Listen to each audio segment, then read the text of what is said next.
জলের ধর্ম কি? শীতলতা। জলের ধর্ম কি? শীতলতা। এই জন্য জলকে যদি আপনি অগ্নিতে ফোটান তখন ওই জল গরম হয় কিনা? বলে তার ধর্ম থাকলো না তো। কারণ ওই ফুটন্ত জলে কোনো বস্তু দিলে সিদ্ধ হবে, হাত দিলে পুড়ে যাবে, তো জল কই, তার ধর্ম থাকলো কই? বলে জলের ধর্ম আছে, নষ্ট হয়নি।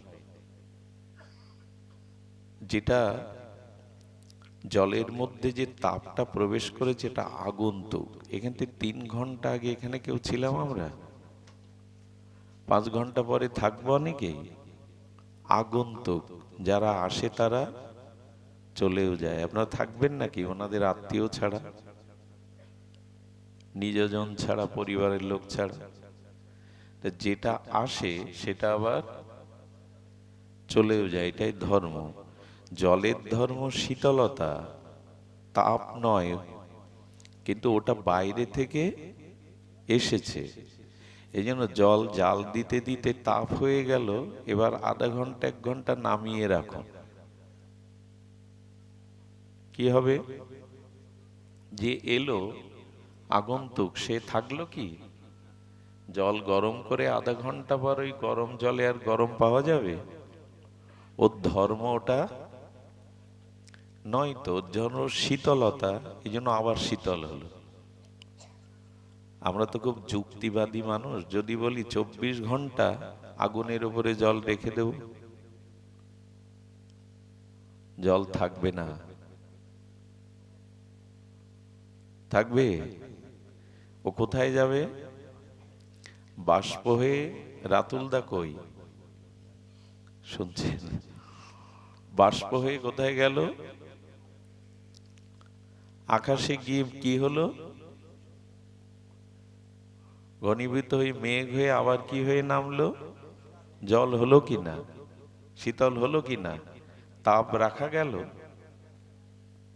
তেমনি ভগবান যা সৃষ্টি করেছেন তা আনন্দই, তা পরমানন্দময়। সে আনন্দ আমরা ধারণও করতে পারবো না, এত আনন্দ। সে ক্ষমতা পাত্র আমাদের নাই। এই দুঃখটা আগন্তুক, এসেছে। দুঃখটা ভগবান সৃষ্টি করেনি। দুঃখটা আমার আপনার কারণে প্রবেশ করেছে, এটা থাকবেও না। কিন্তু আসলো কিভাবে আর তাড়াতে হবে কিভাবে, এটাই শুনতে হবে এখন। আমার মনে হয় পিপাসা লাগা দরকার, নালে অমৃত তৃষ্ণা নিবারণকারী জল কেউ চাইবে না। চাইবে? এই বাড়িতে জল আছে কিনা? প্রসাদের সময় দেবে কিনা? তো এখন আমার সামনে জল আনলেও নেব না, কারণ তৃষ্ণা। তেমনি এখানে যদি ব্রহ্মা বসে ভাগবত কথা বলেন, কে বলেন? ব্রহ্মা। আপনার কিছু হবে না তাতে, যদি আপনার তৃষ্ণা না জাগে। এদিকে তাকাবো, ওদিকে তাকাবো, ঝিমাবো, বাড়ির গল্প করব, রাজনৈতিক গল্প করব, হবে না। তৃষ্ণা লাগলেই তবে মানুষ জল চায়। জল আছে সবখানে, সবখানে মানে এই গৃহেই আছে, কিন্তু আপনারা চাইছেন না, আর সামনে এলেও পাবেন না। তৃষ্ণা। তেমনি ব্রহ্মাও যদি বিল্বমঙ্গল না, নরকের নর্দমার কীট না, যদি ব্রহ্মা বসে এই ব্যাসপীঠে কথা বলেন, আপনাদের ওটা কাজে লাগবে না যদি হরি কথায় তৃষ্ণা না জাগে। এটা জাগানোর দরকার। তো অনেক জন্মই অভ্যাস না তো, এখানে বসেও একবার এদিকে একবার ওদিকে। মানুষের কয়েকটা লক্ষণ বলে দেয়, এই মানুষটা মূর্খ আর এই মানুষটা জ্ঞানী। যেমন হাত, পা, চোখ আর বাক্য, এই 4টি জিনিসে প্রমাণ করে তুমি মূর্খ কি বিদ্বান। দার্শনিকরা এসব বিচার করেছেন। ওই যে বললাম ওপরে সামিয়ানাটা কেমন, পাশে কারা কারা এসেছে পাঠের মধ্যে, এইদিকে দেখছি। একবার উপরে একবার নিচে, জানবেন এ খুব চঞ্চল, ভাগবত ধারণের অধিকারী না। যারা শিকারী বস্তুকে লক্ষ্য করে তীর ছোড়ে, তাদের দৃষ্টিটা কি এদিক ওদিকে যায়? কি খেলা আছে যেন অলিম্পিক গেমসে, শুটার আছে না, স্বর্ণপদক দেয়, একটা বিন্দুর মধ্যে আপনার তীরটা বিদ্ধ করতে হবে, বিন্দুর মধ্যে। অর্জুন যেমন মাছের চোখে তীরবিদ্ধ করলো। শুনছি ভাগবত তো ডানে বাঁয়ে আকাশে বায়ে কি আছে, কেউ এসে দাঁড়ালো তো সবার দৃষ্টি তার দিকে গেল, সে ভাগবত শুনছে না।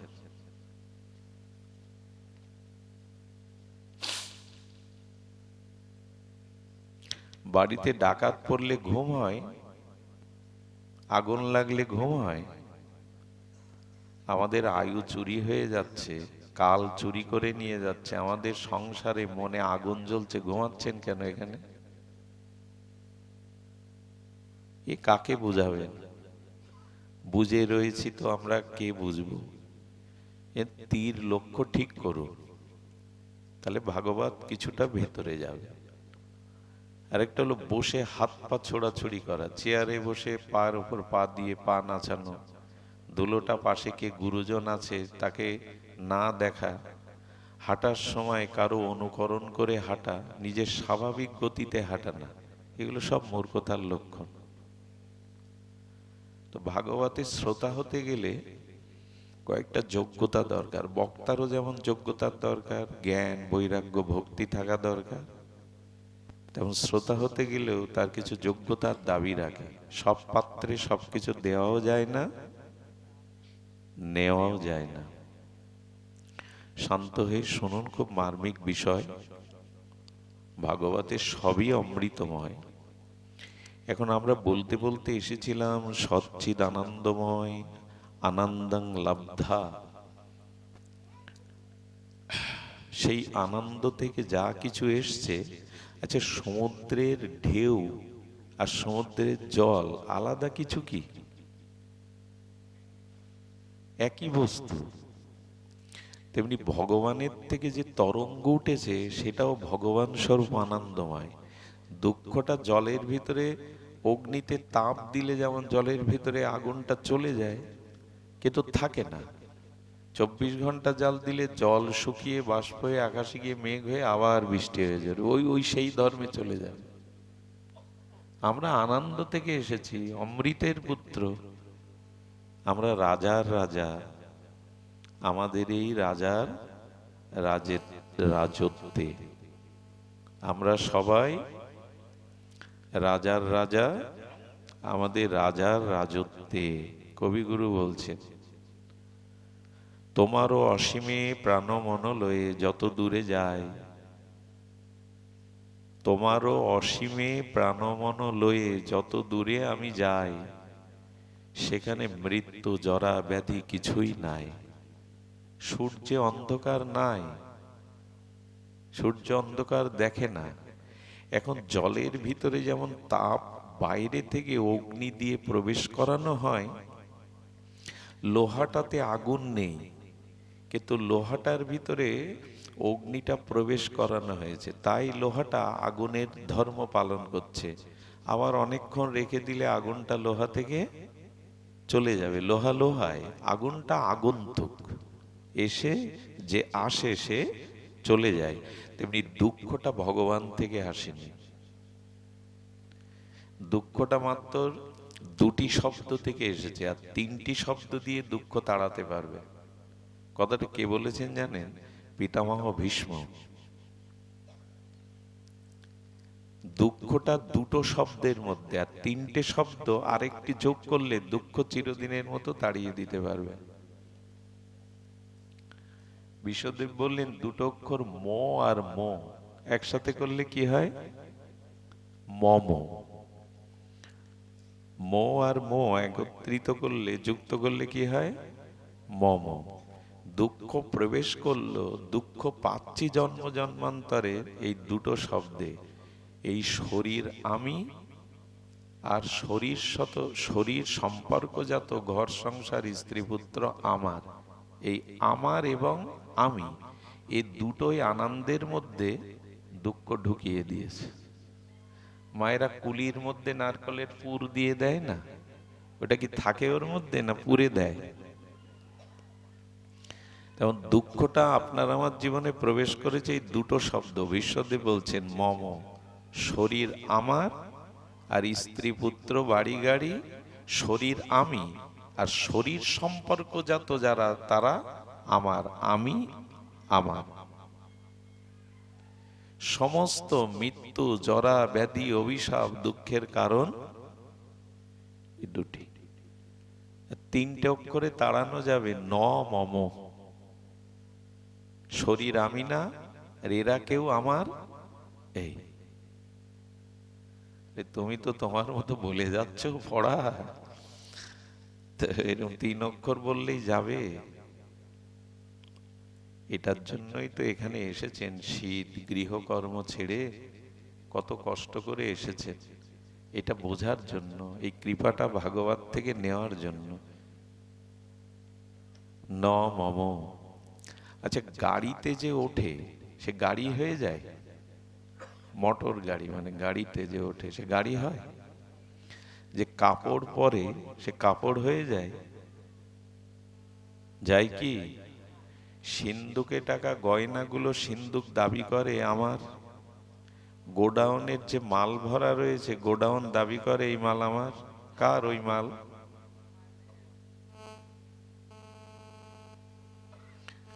কাপড় পরলে আমি কাপড় হই কি?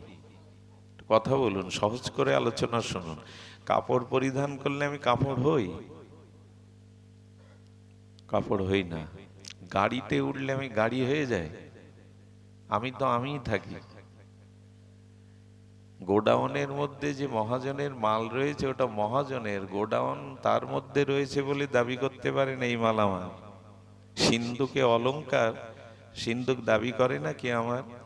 তেমনি এই দেহটা আমি না। এইটুকুই।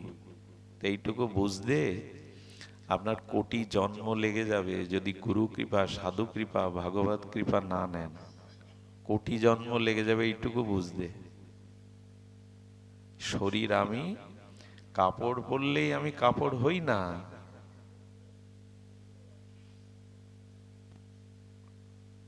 সমস্ত অভিশাপের মূল কারণ দেহ আমি, আর দেহজাত সম্পর্ক স্ত্রী পুত্র ঘরবাড়ি আমার।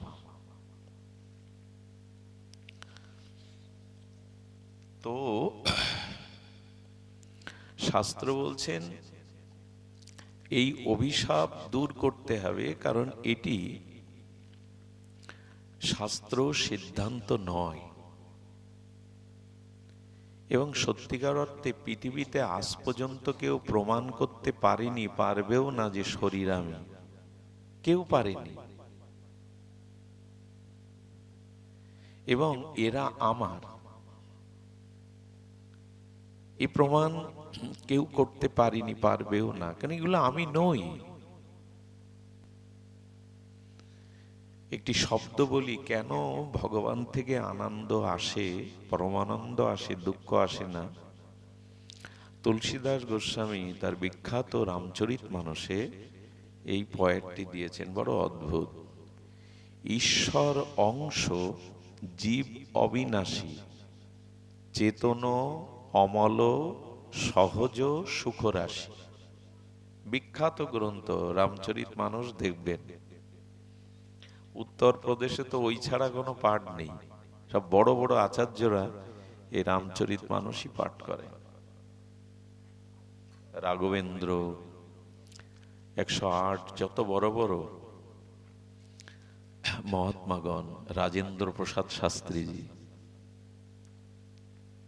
বিশ্ববিখ্যাত ভাগবত প্রবক্তা, তো বলছেন ঈশ্বর অংশ, জীব অবিনাশী। অর্থাৎ আমরা ঈশ্বরের অংশ। ঈশ্বরের মৃত্যু আছে, ঈশ্বরের জরাব্যাধি আছে। আমরা যদি তার অংশ হই, আমার এগুলো থাকবে না তো, থাকার কথা না তো। থাকলো কেন সেইটাই খুঁজছি আমরা, সেটাই বলতে চেষ্টা করছি। ঈশ্বর অংশ, জীব অবিনাশী। অবিনাশী মানে যার বিনাশ নেই। আমাদের আত্মার বিনাশ নেই, আত্মার জন্ম মৃত্যু নেই। আমরা ওই আত্মারই অংশ, ঈশ্বরেরই মামৈবাংশ জীবলোক, আমরা ঈশ্বরের অংশ। অগ্নিকুণ্ডের থেকে একটা অগ্নি বেরিয়ে এলো, ওটাও আগুন। আর দুঃখ নেই কেন, জরাব্যাধি নেই কেন? আদি থাকলে তার অন্ত থাকে, জন্মই নেই তো তার মৃত্যু কোথায়? খুব ধ্যান দিতে হবে, বুঝতে হবে, যার জন্মই নেই তার মৃত্যু। যা অনাদি, যা আদি হয় তার অন্ত হয়। যার আদি আছে, আমরা কি বলি? আদি অন্ত। যদি অনাদি শব্দ প্রয়োগ হয়, অনাদি অনন্ত, যা অনাদি তা অনন্ত, আর যার আদি আছে তার অন্ত আছে, যার জন্ম আছে তার মৃত্যু আছে। আত্মার এগুলি নাই, ঈশ্বরের অংশ আত্মা, এগুলো আত্মারও নাই। আত্মায় দুঃখ নাই, দুঃখ দেহের আছে, আর এই আমারেতে আছে, আমি এবং আমারে। যেমন আপনজন মার সন্তান মারা গেল, তো সন্তান মারা যাওয়ার পরে সন্তানটা বুকে নিয়ে আর্তনাদ করতে থাকে। এখন কেউ যদি প্রশ্ন করে, সন্তান তোমার বুকে, কাঁদছো কার জন্য? ওর নখ থেকে চুল অব্দি ও তো তোমার বুকে, কাঁদছো কার জন্য খোকা খোকা বলে? এই প্রশ্ন করুন তোমার কাছে। আচ্ছা, তোমার খোকাকে আমরা পোড়াবো না, সমাধি দেব না, মেডিসিন দিয়ে তুমি যতদিন বাঁচবে, তোমার কাছে একটা লাশকে মেডিসিন দিয়ে হাজার হাজার বছর অক্ষত, বিজ্ঞান এটি করে দেখিয়েছে। তো ওই সন্তানটাকে হাজার বছর মেডিসিন বা ঔষধি দিয়ে কাচের ঘরে অক্ষত রাখা যাবে, ও পচে গলে যাবে না। মা কাঁদে কেন?